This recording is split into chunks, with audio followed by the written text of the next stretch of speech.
Y continuamos a través de la Red Noticias, una vez más en un espacio, en una entrevista especial. Hoy pues recibimos la visita de Renzo Rosal, ya conocido por ustedes, analista político, que una vez más lo tenemos aquí a través del 106.1 y a través de las diferentes frecuencias a nivel nacional. Renzo, bienvenido una vez a través de la red. Gran gusto, un placer estar acá. Renzo, hablamos y analizamos de cómo ha sido este año la gestión del presidente Jimmy Morales, los tres poderes en general, porque hay que mencionar algo, o sea, además de analizar el año, estamos analizando de todo el gobierno del presidente Jimmy Morales, ¿verdad? ¿Usted cómo lo califica desde su punto de vista? ¿Cómo califica el gobierno de Jimmy Morales? Bueno, realmente es complicado tratar de sintetizarlo, pero yo diría que ha sido un gobierno absolutamente regresivo. Es decir, recordemos que fue electo en el 2015 en una coyuntura donde había una suerte como de esperanza, de demandas ciudadanas, digámosle, muy acumuladas, pero que en la práctica el presidente Morales tal parece que no solamente no las atendió, sino tal parece que además de la ignorancia que le correspondió en su gobierno y a su equipo, también se empecinó en ir contramarcha. Entonces me parece que el signo más, digamos, más sobresaliente, pero en negativo, o más destacado, digamos, de su gobierno, fue ese carácter regresivo, es decir, comenzar a impulsar una serie de medidas que ni siquiera son para adelante, sino son para atrás. Entonces me parece que eso ha sido lo que marcó su gestión al frente del Ejecutivo, y en buena medida también podríamos pensar en las mismas características para el organismo legislativo. ¿Usted cree que el gobierno de Jimmy Morales ha tenido aciertos en algunos aspectos dentro de su gobierno? Honestamente, yo diría, el tema de los aciertos es importante si son aquellos rasgos que la ciudadanía destaca. Es decir, que no son aciertos para nosotros dos, sino que son básicamente para nuestros televidentes. Por ejemplo, Renzo... Y no veo por ahí aciertos. Uno de los temas que sacaba siempre a la luz el presidente Jimmy Morales es acerca de la lucha del contrabando y el narcotráfico. Sí. Y él recalcaba acerca de la fuerza que se tiene Guatemala, que con 2 camiones se podía llegar a capturar a estas bandas de narcotraficantes y demás.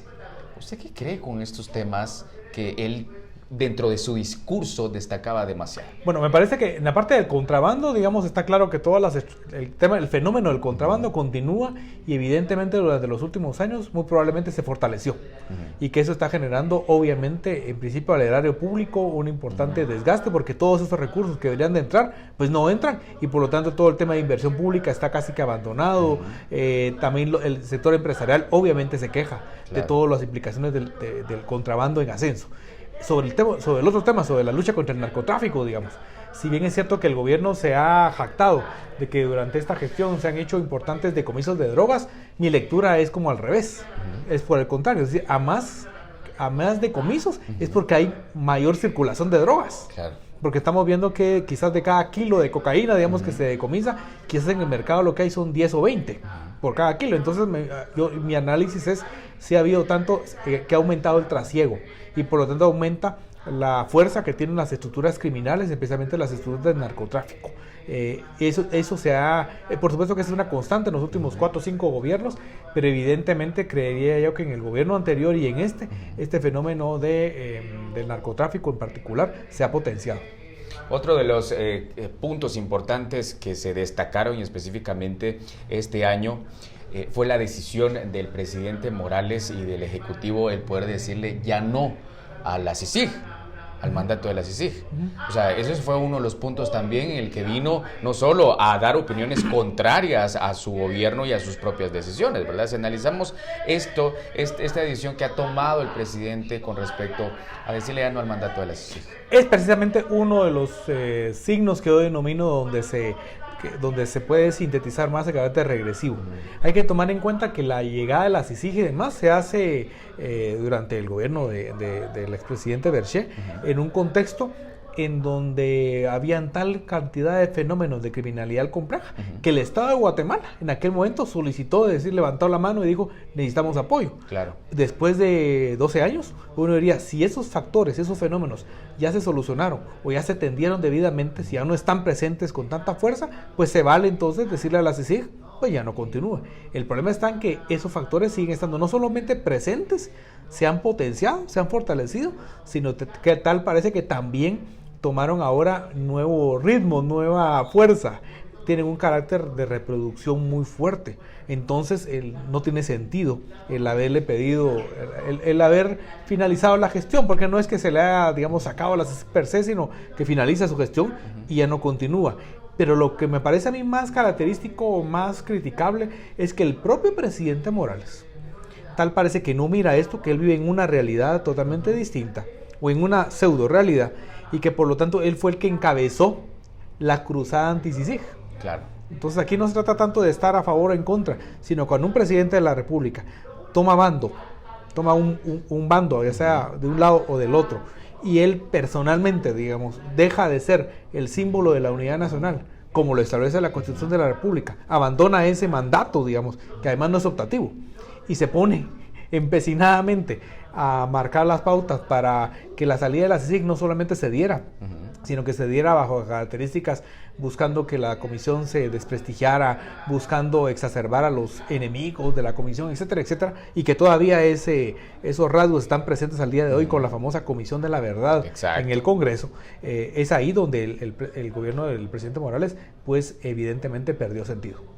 Bueno, decía el presidente electo Alejandro Yamatei en uno de sus discursos que Guatemala ha perdido ese vínculo y esa buena relación con otros países. ¿Puede ser que esta decisión que tomó el presidente Morales este año pues vino también a perjudicar la relación que tenemos contra otros con otros países, mejor dicho? Por supuesto, y yo creo que sí, evidentemente creo que ese factor de la salida de la CICIG, además, ¿bajo qué condiciones? Porque la salida hubiera sido una salida muy normal, finalizar su periodo después de varios años, aunque los factores siguen presentes, todo esto, pero si hubiera salido una salida normal, pues no pasa nada. O mejor dicho, el efecto, el nivel de vulnerabilidad había sido distinto. Pero cuando se hace una campaña evidente a nivel internacional, donde la comunidad, precisamente los donantes de la CICIG, porque la CICIG no le costó al país financieramente, sino le contaron a varios gobiernos que aportaron, fue ahí donde el desgaste. Es decir, hoy Guatemala en el Concierto de Naciones es un país desprestigiado, donde el tema de la confianza, no tenemos mayor nivel de confianza. Pero ese hay que sumarle que, por ejemplo, este gobierno, también dentro del balance de que estamos tratando de sintetizar, en esta ocasión, también se dedicó a, digámoslo así, a perseguir a otros gobiernos. Exacto. Y a obligar la salida de otros embajadores, como lo que intentó hacer con el embajador del Reino de Suecia. Sí. O sea, aquí nos pusimos como en pelea con varios gobiernos que además solidariamente han sido muy cercanos y muy abiertos a cooperaciones muy particulares, como en el caso de Suecia. Entonces ahí ya no estamos hablando solo de CICIG, ya no estamos hablando solo de Naciones Unidas, estamos hablando de Suecia. Estamos hablando de inclusive amenazas, discursos del propio presidente Morales, de la canciller Sandra Joel, discursos que fueron casi que anti muchos países europeos, anti varios. Entonces ni modo, nos fuimos abriendo una serie de frentes que seguramente el gobierno entrante le va a costar, honestamente, recuperar algo de confianza, algo de un clima de cercanía con estas naciones que en sí, hoy por hoy nos están viendo así como con bastante distancia. Exacto. Ahora la pregunta que surge al respecto, porque el 14 de enero se ve muy bien que está el cambio de mando, donde Alejandro Yamatei entra entonces a la presidencia, y la pregunta es ¿qué retos se va a encontrar en su próximo gobierno? Los retos pues son enormes, ¿verdad? Pero si intentáramos ubicarlos, digamos, en algunas, seleccionar algunos que son como los más fuertes. Uno para mí fundamental es cómo recuperar mínimamente esa capacidad de la institucionalidad pública en general. Me refiero la institucionalidad, ministerios, secretarías, cuanta dependencia pública, inclusive también a nivel de gobiernos locales, está en trapos de cucaracha.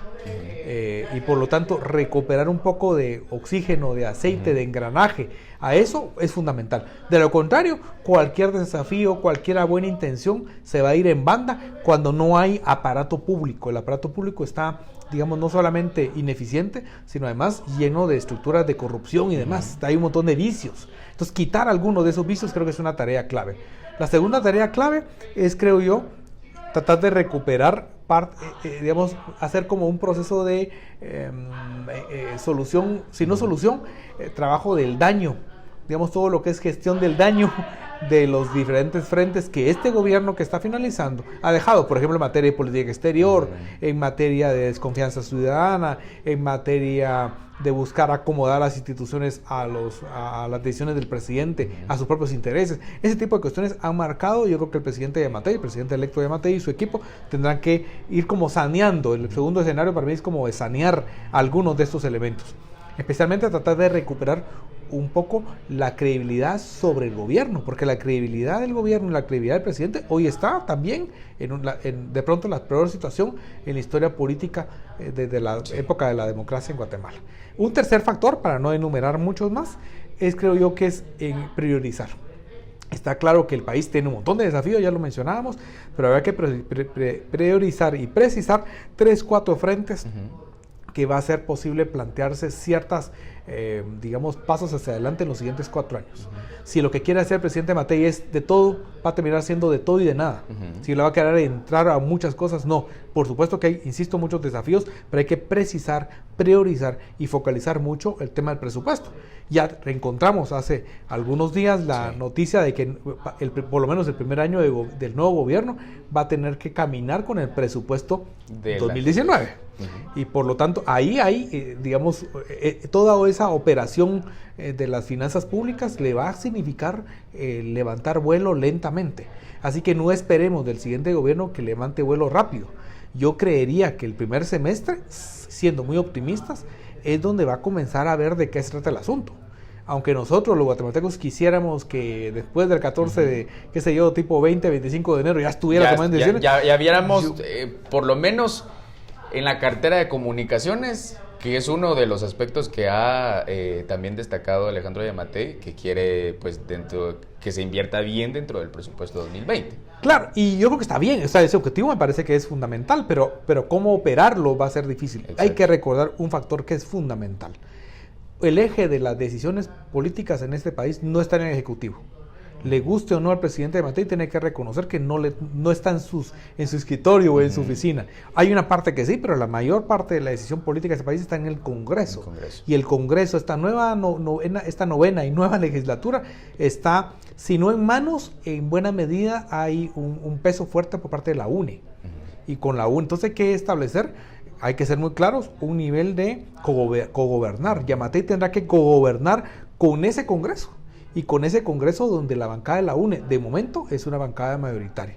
Y donde tiene que convivir con 19 fuerzas políticas. Así que la convivencia no va a ser fácil. Ya vamos a entrar en materia del presupuesto 2020 sobre si la bancada, específicamente UNE, puede ser un factor el que haya incentivado a que el presupuesto 2020 aún no se haya aprobado, pero eso poco a poquito lo iremos analizando. Ahora bien, hablando acerca de las diferentes acciones que ha tenido el presidente electo Alejandro Yamatei, hemos visto que su proceso de transición, incluso él ya ha indicado y nos ha demostrado que ya ha empezado a trabajar en algunas acciones. ¿Usted qué opina al respecto de estas diferentes acciones que ha tomado el presidente electo? Bueno, digamos, yo veo como signos positivos. Uno, que se ha designado tempranamente, digamos, a los responsables de carteras y que los hayan mantenido, por lo menos hasta el día de hoy. Ya veremos en los siguientes momentos qué vaya a pasar, pero yo creo que ahí había como bastante duda porque no es muy tradicional en Guatemala, no es normal que se nombre con tanta anticipación. Exacto. Primero porque los presidentes que van ganando las elecciones dicen, no, yo ahí lo voy a dar a conocer después, los despuéses, ¿verdad? La lógica de los despuéses. Porque además está un poco la idea de que si se lanzan muy tempranamente se van a desgastar esos nombres, que es un poco lo que ha pasado. Pero yo creo que eso es interesante. Además el tema de tomar terreno, es decir, comenzar a hacer visitas al interior, hablar con los alcaldes, yo eso no lo veo, puede ser un comportamiento un poco clientelar y demás, es buscar apoyos políticos, pero yo eso en la práctica no lo veo mal, porque yo creo que el presidente Yamatei reconoce que su peso a nivel del Congreso, a nivel de los gobiernos locales es un peso pequeño, claro, reducido. Así que establecer niveles de diálogo. Pero ahí viene una parte que hay que comentar con más detalle. Que no se convierta esto, a mí me preocupa un poco que se vayan generando tema de compromisos. Por supuesto que es muy válido que el grupo de alcaldes de Retauleu, el grupo de alcaldes de Escuintla le presenten demandas y cuestiones, pero hay de todo, ¿verdad? Entonces yo diría que lo que corresponde es tomarlas en cuenta, meterlas acá, pero de una vez meterme a comprometerme, decirme, esto que usted me está diciendo lo va a cumplir. Comenzamos a hacer aquellas visitas tipo gabinete móvil Sí. u otras que se han hecho y que son realmente muy, digamos, ejercicios que no ayudan a apuntalar estos modelos de gestión pública que ahora necesitamos en el país. Así que yo creo que tiene sus luces y sus sombras, pero en cualquier caso creo que tomar contacto ya no en lógica electoral, porque ya eso ya Exacto. pasó. Si en lógica postelectoral es positivo. Hemos visto, Renzo, cómo también el presidente electo ha tomado la iniciativa de visitar a otros países, como él dijo, para fortalecer la relación que Guatemala ha perdido a nivel internacional. Hay de todo, ¿verdad? Es decir, yo creo que hay visitas que son como obligadas, la visita a Estados Unidos, las visitas a México, que siempre históricamente ha sido casi que la primera visita que se llega a tener es con México, pero bueno, más allá de tradiciones o no, es una visita estratégica. Centroamérica es fundamental. Pero hacer otro tipo de visitas, por ejemplo, meter a Taiwán en la jugada, me parece que es una visita, ya sabemos que Guatemala es dentro del pequeño lote de países que reconoce a la República de Taiwán, somos como que el más grande, Sí. pero eso en términos de interés nacional, de interés de los guatemaltecos, yo tendría mis reservas de haberlo metido dentro del paquete de visitas. Creo que se puede hacer, pero en otro momento. Pero bueno, yo diría que la visita o el intento de visita que más lastre o más dudas genera fue este intento de reunirse en Caracas, Venezuela, con el señor Juan Guaidó. Esa visita que además no se concretó. Y que generó una gran polémica. Generó del por qué no lo habían dejado ingresar. correcto, y usar pasaportes europeos y toda esta historia. Pero además, yo creo, hasta dónde fue una visita planeada por el señor Yamatei, por el canciller designado Brolo, o si fue una especie como de recomendación, sugerencia o casi que exigencia del gobierno de Estados Unidos. Y de hacer esto, es decir, no se hace la visita, pero sí se hizo la bulla. Y finalmente lo que querían era hacer la bulla, más allá del objetivo aparentemente visible, no público. Pero en cualquier caso me parece que eso fue desacertado. Esa visita, aunque no se concretó, me parece que no ayuda como país. Aquí estoy hablando como país. Aquí no estoy hablando, ya no nos debe interesar la agenda del señor Yamatei o de quien sea en lo personal, sino estamos hablando de poner en vilo o poner en juego el país. Claro. Y lo que somos los guatemaltecos, y por lo tanto ahí es donde creo yo que nos desgastamos un poco. Dentro de los diferentes discursos que hemos visto de Alejandro Yamatei en las diferentes conferencias que ha dado, él ha nombrado como sus prioridades para poder trabajar: salud, educación, comunicación y demás. Ahora la pregunta es, ¿en qué se le debería dar prioridad a los temas en el próximo gobierno? Bueno, esos paquetes, digamos así. Porque eso, o sea, si lo escuchamos en el discurso de Alejandro Yamatei, es como lo básico que hemos escuchado de cada uno de los gobiernos, ¿no? Es como el ABC, Exacto. Y ni siquiera es ABC, sino es como la A. Ajá. Y no me dicen nada. A mí lo que me interesa es, bueno, en educación, ¿qué? Sí. ¿Qué vamos a hablar? Vamos a hablar de, por ejemplo, completar la cobertura de educación primaria que estuvimos en 2008, 2009, a punto de llegar al 100% de cobertura, pero que ahí perdimos y ahora vamos para atrás. Ese es un tema. Yo diría que el tema esencial es seleccionar unos indicadores de calidad educativa. El tema de la cobertura me parece que es fundamental, pero eso es insuficiente. Aquí lo que necesitamos es meternos a fondo con la calidad educativa y ahí tenemos que ver sí o sí con qué va a pasar la relación que va a tener Alejandro Yamatei con los maestros. Y ahí aparece siempre la figura infame de Joviel Acevedo, el pacto colectivo y toda esta historia. Ahí hay un paquete. Yo con ese me quedaría, digamos. Con el tema de salud, me parece que es fundamental, por ejemplo, la rehabilitación del primer, segundo niveles de atención primaria y por lo menos llegar a tener, no sé, 4 o 6 hospitales de buena calidad, en buenas condiciones a nivel nacional. Ojalá pudiéramos recuperar los, no sé cuántos hospitales tenemos, más de, no sé, 30, 40 por ahí, pero no seamos tan ingenuos. Quedémonos por lo menos con 6, 8 hospitales que estuvieran en condiciones realmente de dignidad para la persona humana, para nosotros. Yo diría que con eso me quedo yo en salud, no irían por más. Me parece que lo que es fundamental es cuáles son las metas en materia de seguridad alimentaria nutricional. También. A mí me parece que el primer mensaje que lanza el presidente Yamatei fue un mensaje negativo, que bueno que ya no lo siguió haciendo, que fue cerrar la Secretaría de Seguridad Alimentaria y Nutricional. Por supuesto que es una secretaría que requerirá muchísimos cambios, pero cerrarla, cuando la realidad indica que hoy muchos guatemaltecos están niños menores de 5 años, pequeños, infantes, se están muriendo de hambre en este país, cerrar una dependencia responsable de coordinar la política pública en ese sentido, me parecía un desacierto. Qué bueno que seguramente recibió cualquier cantidad de llamadas, de mensajes para decir que no lo haga.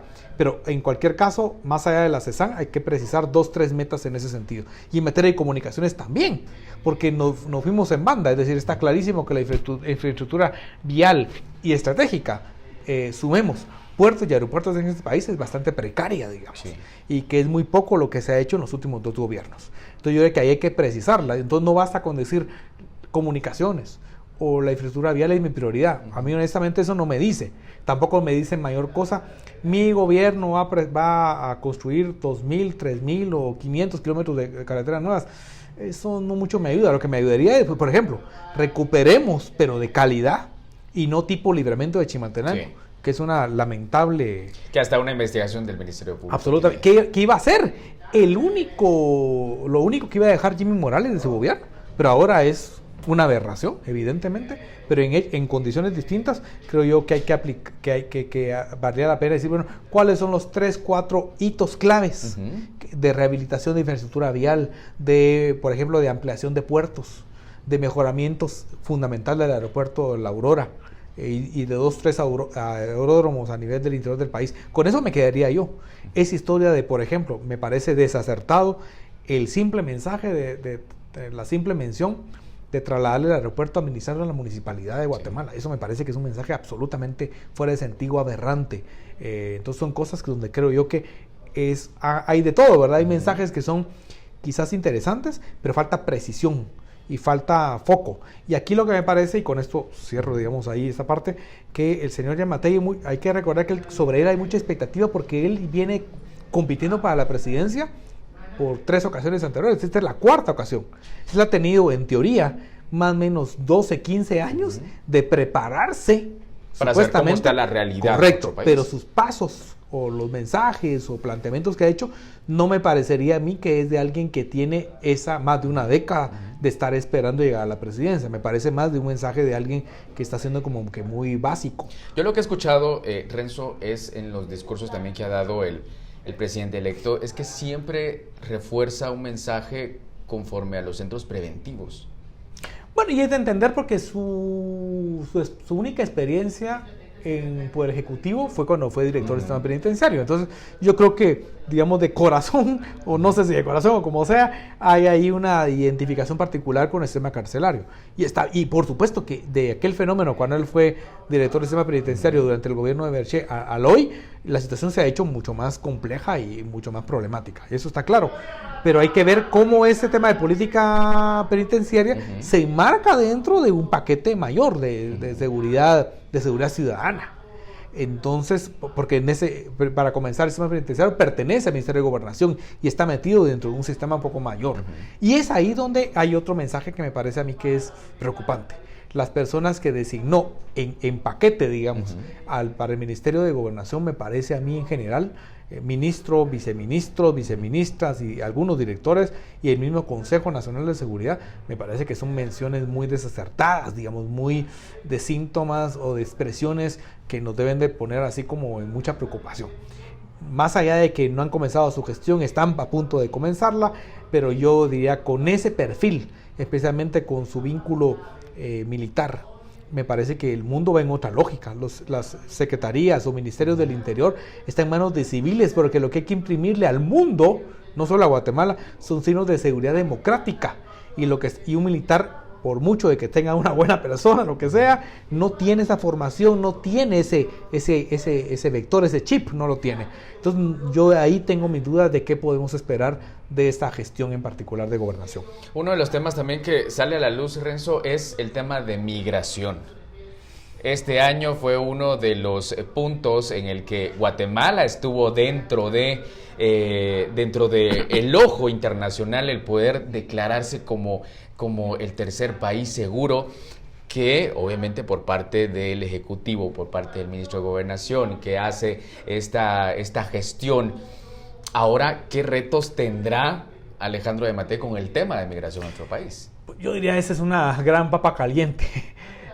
porque tiene... lo primero es que hay que entender que por lo menos el primer año del nuevo gobierno va a estar metido la lógica del tema migración, está en la lógica en el carril de la seguridad. Para Estados Unidos, y especialmente para el presidente Donald Trump, el tema migratorio es un tema de seguridad nacional para Estados Unidos.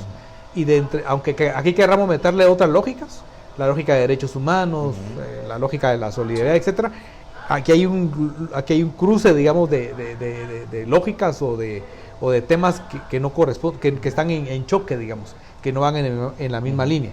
Eso significa, en resumen, que el tema migratorio va a ser una gran piedra en el zapato de cómo va a tratar de convivir Alejandro Giammattei y su gobierno en esos dos mundos.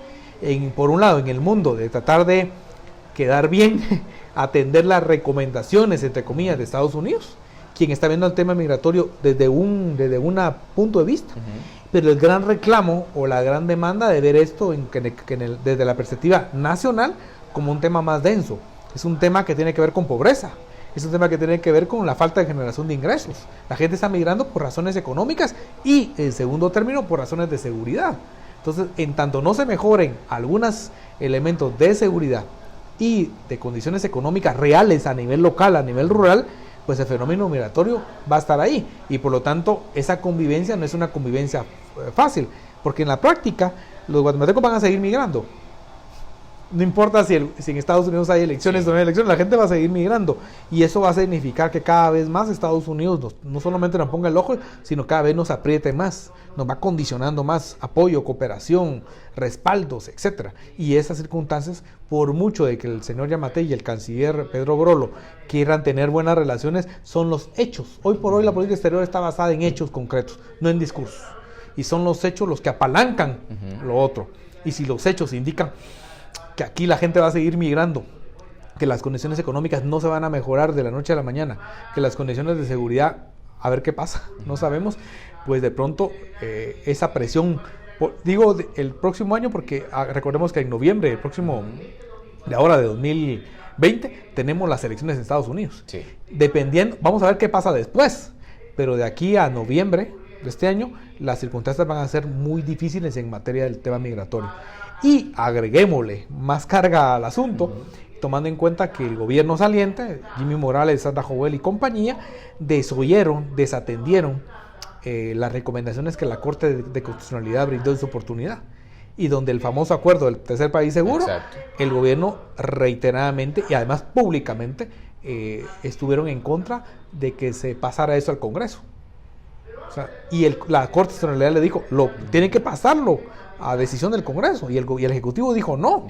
Entonces toda esa herencia de inconstitucionalidades o no, de incumplimientos de resoluciones de orden legal, también se le traslada, le guste o no, a Alejandro Giammattei. Entonces la convivencia con ese tema me parece que va a ser muy difícil. Y es que no solo estamos hablando de Guatemala, o sea, va a tener que lidiar y tener que solucionar este tema o encontrarle vías con Centroamérica en general. No solo estamos hablando de Guatemala. Absolutamente, que por supuesto, aquí no estamos hablando muy unilateralmente, pero totalmente de acuerdo. Este es un tema de América Latina, exacto, de Centroamérica y particularmente del mal llamado Triángulo Norte, donde cada país está actuando, aunque haya reuniones y aunque Estados Unidos se quiera reunir con todos los tres países juntos, en la práctica cada país está tomando ritmos distintos. Está claro que al día de hoy, digamos, el presidente Bukele en El Salvador, exacto, está tomando mayor protagonismo y se está alineando de una forma distinta, mientras que Juan Orlando Hernández en Honduras está siendo además absolutamente cuestionado por la propia justicia y el gobierno de Estados Unidos por sus vínculos evidentes de él y de su familia, de su hermano, con el narcotráfico. Y Jimmy Morales pues ya es, digamos, ya no hablemos porque ya está casi fuera del gobierno. Ya está para afuera. Bueno, ese es uno de los temas que nos vamos a tratar de darle un poquito de vuelta de página, porque tendríamos casi un programa completo de hablar acerca de la migración, del tema de migración en Guatemala y por supuesto los retos para el presidente electo. Pasemos a otro panorama y es específicamente los retos que tendrá, usted ya lo decía, el presidente electo Alejandro Giammattei tiene el Ejecutivo tiene por tomar sus propias decisiones, pero la mayoría son tomadas por el Legislativo. Nos encontramos contra una bancada mayoritaria del partido UNE, en este caso. ¿Cuáles serán los retos del presidente electo digamos, con respecto al encontrar una relación, se puede decir así, como muy desgastante o demás con el legislativo?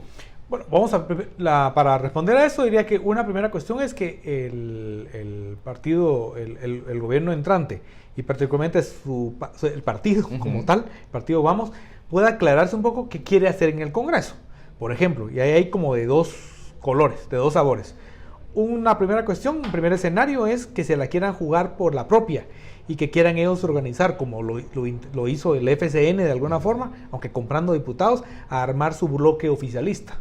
Porque recordemos que el FCN llegó más o menos con los mismos número de diputados que va a llegar el partido Vamos, es decir, en minoría. Y lo que hizo fue salir de compras, el FCN, y salió a comprar una alianza realmente nefasta para el país, pero lo hicieron.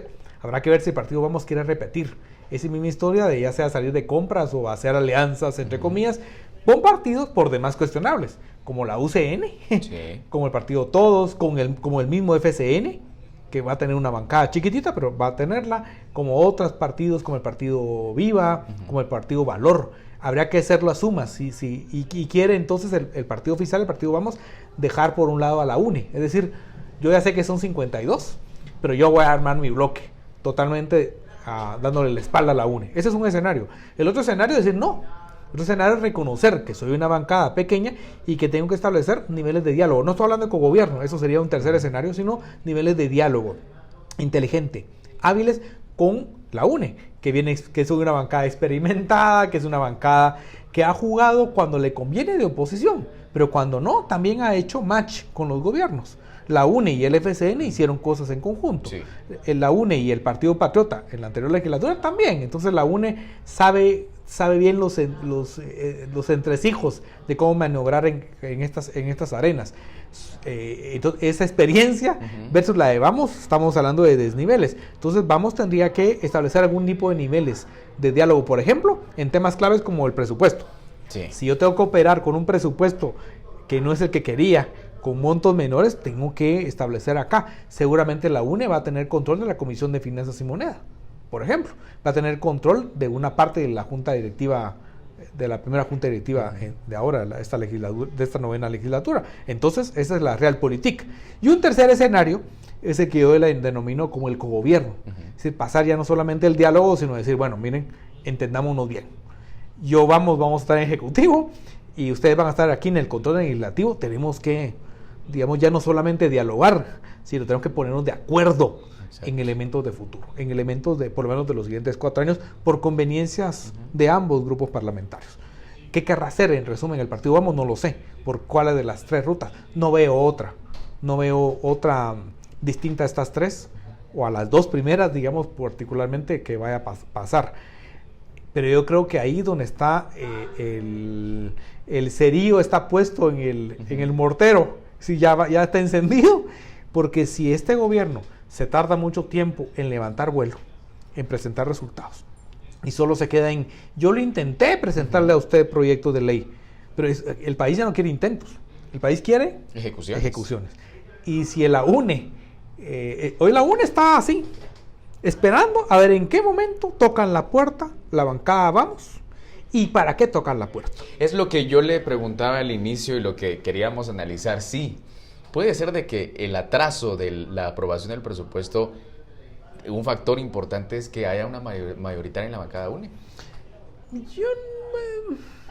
Yo creo que la no aprobación del proyecto en el Congreso no obedeció necesariamente ese factor.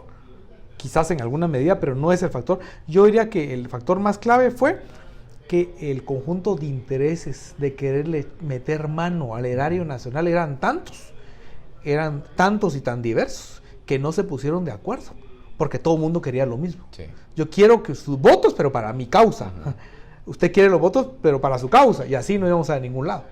Entonces yo creo que ese fue el factor de fondo que hizo que se improbara el proyecto, sumado al hecho de la cantidad enorme de cuestionamientos que tiene o que tenía el proyecto de presupuesto 2020 presentado por el Ministerio de Finanzas y terminado de desvirtuar en el propio Congreso de la República. Yo creo que eso fue. No me toca ni cargarle o no la responsabilidad a la UNE, pero yo creo que no está ahí. Yo creo que la UNE salió públicamente manifestando su oposición al proyecto de presupuesto y subrayando yo diría con buen criterio dónde estaban los principales, digámosle, nudos por los cuales no valía la pena ni siquiera chapucear ese proyecto. El partido Vamos intentó chapucearlo, Sí. pero decimos, es tan malo el proyecto, es tan nefasto que no valen los chapuces. Aquí hay que mejor tirarlo todo por la borda. Me parece que la decisión es positiva de ni siquiera entrar a la parte final, porque no tenía ningún sentido aprobar un presupuesto que sería absolutamente nefasto para el país. Ahora, Renzo, quedándonos exactamente aquí en el panorama del Congreso, ¿qué rescataría usted en el panorama, en el trabajo que se realizó por parte del Legislativo durante este año y durante el periodo en el que está? Pues yo les soy absolutamente honesto, yo no rescato. Destaco mucho, pero en negativo, pero no rescato nada, es decir, no le veo, por ejemplo, no hubo para mi gusto ningún decreto que haya aprobado el Congreso que tenga validez y que haya sido producto de una discusión del debate parlamentario, etcétera. No, las comisiones de trabajo, con contadas excepciones, pero fueron las comisiones de segundo piso, digámoslo así, pero de las primarias hicieron un trabajo nefasto.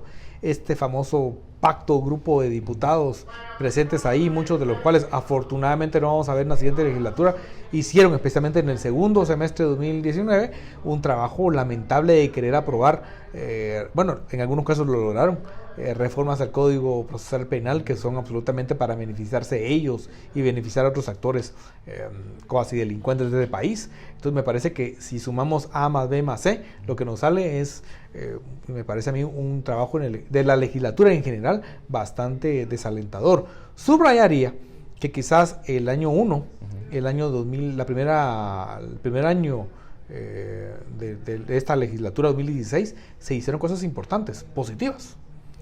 Por ejemplo, la aprobación de las reformas a la ley electoral, con sus más y sus menos, yo lo valoro como un punto, digamos, no sacó 100 pues, pero creo yo que hizo un trabajo interesante. Las reformas orgánicas a la ley orgánica del organismo legislativo, creo que también hubo ahí 2 o 3 cosas que se hicieron en el primer año de la octava legislatura. De ahí en el segundo año se fue desvirtuando, y lo catastrófico, lo peor, ha sido los años 3 y 4. Okay. Bueno, ¿qué podemos esperar en este cambio en el hemiciclo específicamente parlamentario con los nuevos rostros que van a llegar a este poder? Bueno, recordemos que cabalmente vamos a tener un nuevo rostro, pero no estoy tan seguro si los nuevos rostros son sinónimo de planteamientos distintos. Quizás en algunos casos, ojalá lo sea. Podrían llegar a seguir el patrón que yo creo que por ahí, aunque hay ahí algunas ventanas de oportunidad. Pero bueno, entremos ahí en detalle. La convivencia, como mencioné anteriormente, va a ser muy difícil, 19 fuerzas parlamentarias, y cada una buscando de todo, un poquito. Habrá que ver cómo se la juega la UNE. La UNE, recordemos que también tiene un proceso interno como partido, de hasta dónde va a caminar o no la cancelación del partido.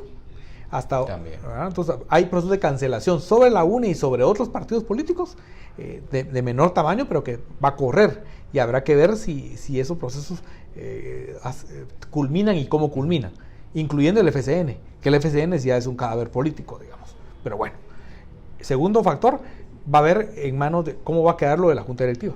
La Junta Directiva y la presidencia de ciertas comisiones de trabajo va a ser fundamental, por lo menos para imprimirle algún signo de posibilidad de conducción del timón, por lo menos en el primer año de legislatura. Eso no lo sabemos. Todo apuntaría a que la UNE va a tener ese control, y ahí creo que podría haber alguna posibilidad. Vamos a ver. Pero mucho depende también de cómo se la va a jugar el partido oficial, ya lo mencioné anteriormente. Un tercer elemento es que haya, en lo concreto, una agenda legislativa, pero muy concreta.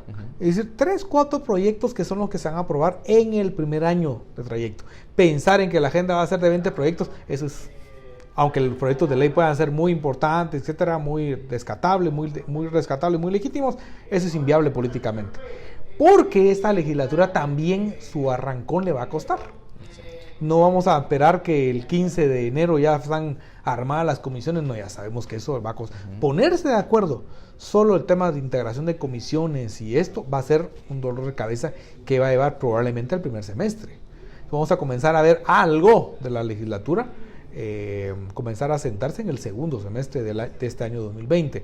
Así que estamos viendo un proceso legislativo difícil, muy cuesta arriba, muy de pactos. Ojalá sean pactos visibles, pero seguramente deben haber pactos bajo la mesa distintos. Hay alrededor todo un conjunto de fuerzas que no están, que no me refiero a partidos, sino conjunto de intereses que también dependen muchísimo del juego que hagan de incidencia, entre comillas, en el Congreso para apalancar proyectos. Por ejemplo, la ley de infraestructura vial es un proyecto que está ahí dando mucha vuelta, mucha bulla. Precisamente uno de los diputados, yo diría, más visible del partido de la UNE, el diputado Carlos Barreda, ha sido como el principal impulsor de esa ley. Pero habrá que ver qué pasa con esa ley, que me parece que es importante, pero es un ejemplo, digamos. Exacto. Vamos a ver si la legislatura echa atrás algunas leyes que aprobó esta octava legislatura, como esta ley de incentivos a ganaderos, que ha sido muy cuestionable, muy criticable. Habrá que ver si, ojalá fuera el factor de, digamos, aprobar una ley que dé marcha atrás con esta nefasta. Entonces ahí estamos, leyes que solamente van a ser correctivas, no son leyes pensando para adelante, sino solamente para tapar agujeros. Nada más. Renzo, le agradecemos por su tiempo, le agradecemos por estar aquí, por siempre ser parte de los analistas que, valga la redundancia, pues tienen esta labor de poder analizar las gestiones, tanto el Poder Ejecutivo, el Poder Legislativo, el Poder Judicial también. Tenemos muchos temas que poder seguir platicando durante el 2020 también, y siempre bienvenido a la red. Un placer, un gusto. Así nosotros continuamos en esta emisión especial de la Red Noticias, analizando las diferentes gestiones de este gobierno que es saliente y que obviamente ya entramos a un nuevo gobierno, específicamente del presidente electo Alejandro Giammattei. En estos especiales, a través de la Red 106.1, continuamos con más.